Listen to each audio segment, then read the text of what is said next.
Jaya Radha Madhava Punya Bihari.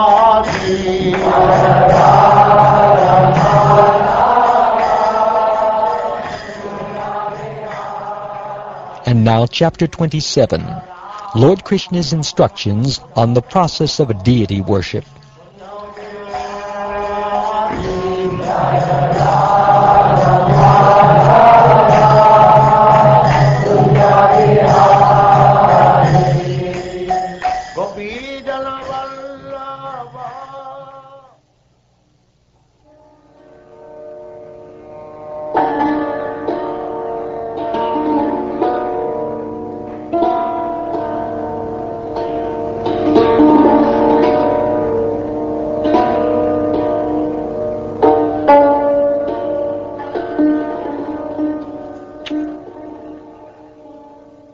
Sri Uddhava said,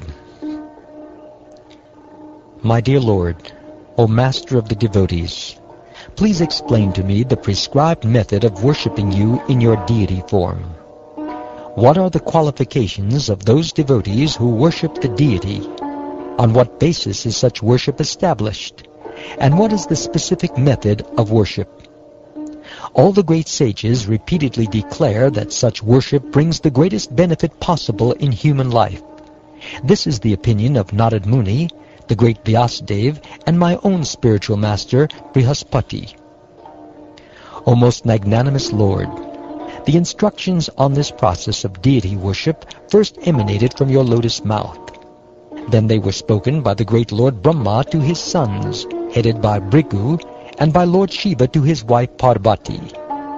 This process is accepted by and appropriate for all the occupational and spiritual orders of society.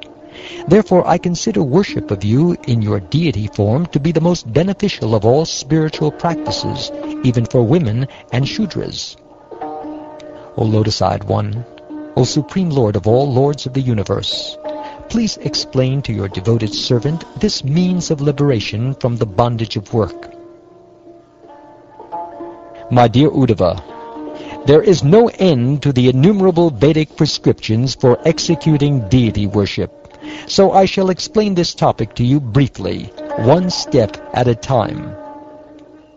One should carefully worship me by selecting one of the three methods by which I receive sacrifice: Vedic, Tantric, or mixed.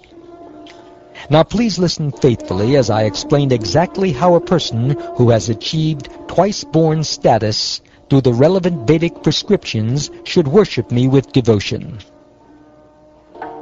A twice-born person should worship me, his worshipable Lord, without duplicity, offering appropriate paraphernalia in loving devotion to my deity form, or to a form of me appearing upon the ground, in fire, in the sun, in water, or within the worshipper's own heart.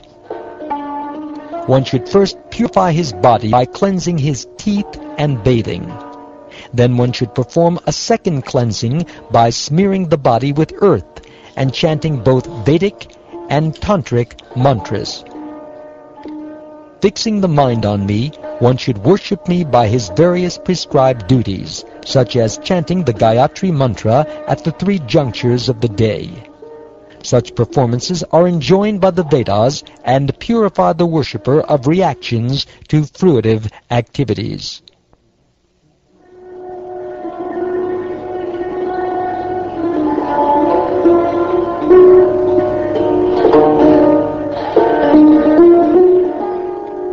The deity form of the Lord is said to appear in 8 varieties: stone, wood, metal, earth, paint, sand, the mind, or jewels. The deity form of the Lord, who is the shelter of all living entities, can be established in 2 ways, temporarily or permanently. But a permanent deity, having been called, can never be sent away, my dear Uddhava. The deity that is temporarily established can optionally be called forth and sent away. But these 2 rituals should always be performed when the deity is traced upon the ground.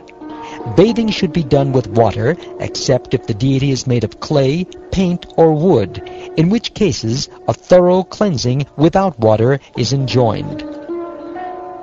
One should worship me in my deity forms by offering the most excellent paraphernalia. But a devotee completely freed from material desire may worship me with whatever he is able to obtain, and may even worship me within his heart with mental paraphernalia. In worshipping the temple deity, my dear Uddhava, bathing and decoration are the most pleasing offerings. For the deity traced on sacred ground, the process of tattva vinyasa is most dear. Oblations of sesame and barley soaked in ghee are the preferred offering to the sacrificial fire, whereas worship consisting of upasthana and arghya is preferred for the sun. One should worship me in the form of water by offering water itself. Actually, whatever is offered to me with faith by my devotee, even if only a little water, is most dear to me. Even very opulent presentations do not satisfy me if they are offered by non-devotees. But I am pleased by any insignificant offering made by my loving devotees, and I am certainly most pleased when nice presentations of fragrant oil, incense, flowers, and palatable foods are offered with love. After cleansing himself and collecting all the paraphernalia, the worshipper should arrange his own seat with blades of kusha grass whose tips point eastward. He should then sit facing either east or north, or else if the deity is fixed in one place, he should sit directly facing the deity. The devotee should sanctify the various parts of his body by touching them and chanting mantras. He should do the same for my deity form, and then with his hands he should clean the deity of old flowers and the remnants of previous offerings. He should properly prepare the sacred pot and the vessel containing water for sprinkling. Then with the water of that prokshaniya vessel, he should sprinkle the area where the deity is being worshipped, the offerings that are going to be presented, and his own body. Next, he should decorate with various auspicious substances 3 vessels filled with water. The worshipper should then purify those 3 vessels. He should sanctify the vessel holding water for washing the Lord's feet by chanting Hridayaya Namaha, the vessel containing water for arghya by chanting Shirase Svaha, and the vessel containing water for washing the Lord's mouth by chanting Shikayai Vishat. Also, the Gayatri mantra should be chanted for all 3 vessels. The worshipper should meditate upon my subtle form, which is situated within the worshipper's own body, now purified by air and fire, as the source of all living entities. This form of the Lord is experienced by self-realized sages in the last part of the vibration of the sacred syllable Om. The devotee conceives of the Supersoul, whose presence surcharges the devotee's body in the form corresponding to his realization. Thus the devotee worships the Lord to his full capacity and becomes fully absorbed in him. By touching the various limbs of the deity and chanting appropriate mantras, the devotee should invite the Supersoul to join the deity's form, and then the devotee should worship me. The worshipper should first imagine my seat as decorated with the personified deities of religion, knowledge, renunciation, and opulence, and with my 9 spiritual energies. He should think of the Lord's sitting place as an 8-petaled lotus, effulgent on account of the saffron filaments within its whorl. Then, following the regulations of both the Vedas and the Tantras, he should offer me water for washing the feet, water for washing the mouth, arghya, and other items of worship. By this process, he achieves both material enjoyment and liberation. One should worship in order the Lord's Sudarshan disc, his Panchajanya conch shell, his club, sword, bow, arrows, and plough, his Mushala weapon, his Kaustubha gem, his flower garland, and the Srivatsa curl of hair on his chest. One should worship the Lord's associates, Nanda and Sunanda, Garuda, Prachanda and Chanda, Mahabala and Bala, and Kumuda and Kumudekshana.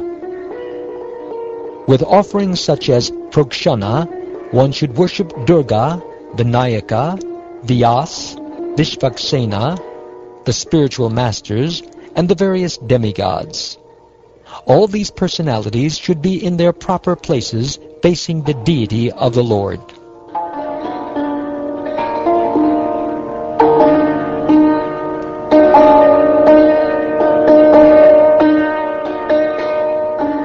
The worshipper should bathe the deity every day, as opulently as his assets permit, using waters scented with sandalwood, ushira root, camphor, kunkum, and aguru. He should also chant various Vedic hymns, such as the Anuvaka, known as Svarna Garma, the Mahapurusha Vidya, the Purusha Sukta, and various songs of the Sam Veda, such as the Rajan and Rohingya. My devotee should then lovingly decorate me with clothing, a Brahman thread, various ornaments, marks of tilak and garlands, and he should anoint my body with fragrant oils, all in the prescribed manner. The worshipper should faithfully present me with water for washing my feet and mouth, fragrant oils, flowers, and unbroken grains, along with incense, lamps, and other offerings. Within his means, the devotee should arrange to offer me sugar candy, sweet rice, ghee, shaskuli, or rice flour cakes, apupa, or various sweet cakes, modaka, steamed rice flour dumplings filled with sweet coconut and sugar, samyava, wheat cakes made with ghee and milk and covered with sugar and spices, yogurt, vegetable soups, and other palatable foods.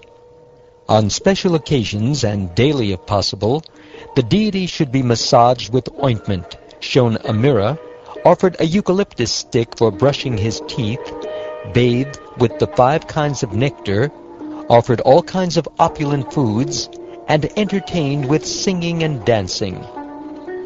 In an arena constructed according to scriptural injunctions, the devotee should perform a fire sacrifice, utilizing the sacred belt, the sacrificial pit, and the altar mound.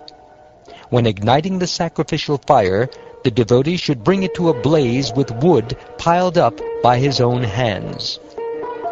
After spreading kusha grass on the ground and sprinkling it with water, one should perform the anvadana ritual according to the prescribed rules. Then one should arrange the items to be offered as oblations, and should sanctify them with water from the sprinkling vessel. The worshipper should next meditate upon me within the fire. The intelligent devotee should meditate upon that form of the Lord whose color is like molten gold, whose 4 arms are resplendent with the conch shell, disc, club, and lotus flower, and who is always peaceful and dressed in a garment colored like the filaments within a lotus flower. His helmet, bracelets, belt, and fine arm ornaments shine brilliantly. The symbol of Srivatsa is on his chest, along with the glowing Kaustubha gem and a garland of forest flowers. The devotee should then worship that Lord by taking pieces of firewood soaked in the sacrificial ghee and throwing them into the fire. He should perform the ritual of agata, presenting into the fire the various oblation drenched in ghee. He should then offer to 16 demigods, beginning with Yamaraj, the oblation called Svishtikrit, reciting the basic mantras of each deity and the 16-line Purusha Sukta hymn. Pouring 1 oblation after each line of the Purusha Sukta, he should utter the particular mantra naming each deity.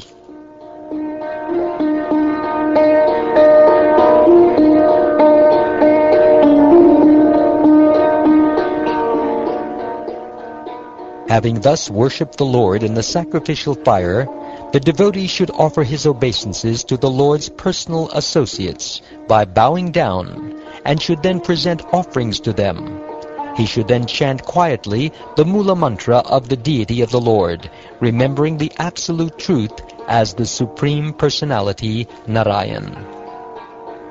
Once again, he should offer the deity water for washing his mouth, and he should give the remnants of the Lord's food to Vishvaksena. Then he should present the deity with fragrant perfume for the mouth, and prepared betel nut. Singing along with others, chanting loudly and dancing, acting out my transcendental pastimes, and hearing and telling stories about me, the devotee should for some time absorb himself in such festivity. The devotee should offer homage to the Lord with all kinds of hymns and prayers, both from the Puranas and from other ancient scriptures, and also from ordinary traditions, praying, "O Lord, please be merciful to me." He should fall down flat like a rod to offer his obeisances. Placing his head at the feet of the deity, he should then stand with folded hands before the Lord and pray, "O my Lord, please protect me who am surrendered unto you. I am most fearful of this ocean of material existence, standing as I am in the mouth of death." Praying in this way, the devotee should respectfully place upon his head the remnants I offer him. And if the particular deity is meant to be sent away at the end of the worship, then this should be performed, the devotee once again placing the light of the deity's presence inside the light of the lotus within his own heart. Whenever one develops faith in me, in my form as the deity, or in other bona fide manifestations, one should worship me in that form. I certainly exist both within all created beings and also separately in my original form, since I am the Supreme Soul of all. By worshipping me through the various methods prescribed in the Vedas and Tantras, one will gain from me his desired perfection in both this life and the next. The devotee should more fully establish my deity by solidly constructing a temple, along with beautiful gardens. These gardens should be set aside to provide flowers for the regular daily worship, special deity processions, and holiday observances. One who offers the deity gifts of land, markets, cities, and villages, so that the regular daily worship and special festivals of the deity may go on continually, will achieve opulence equal to my own. By installing the deity of the Lord, one becomes king of the entire earth.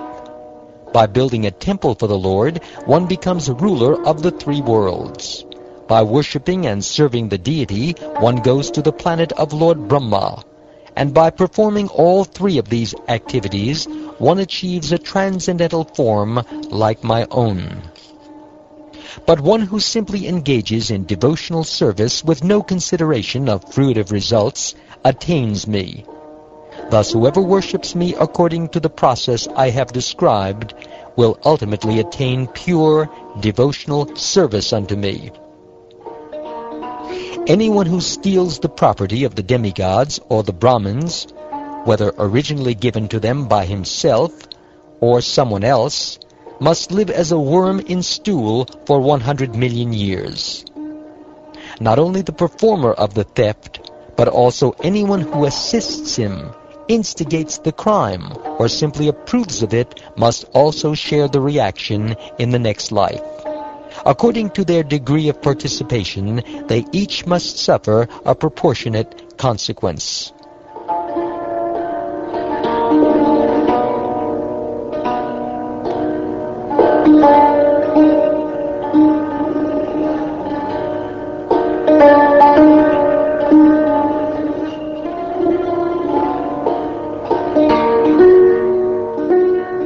Thus ends the 27th chapter of the 11th canto of the Srimad Bhagavatam, entitled Lord Krishna's Instructions on the Process of Deity Worship.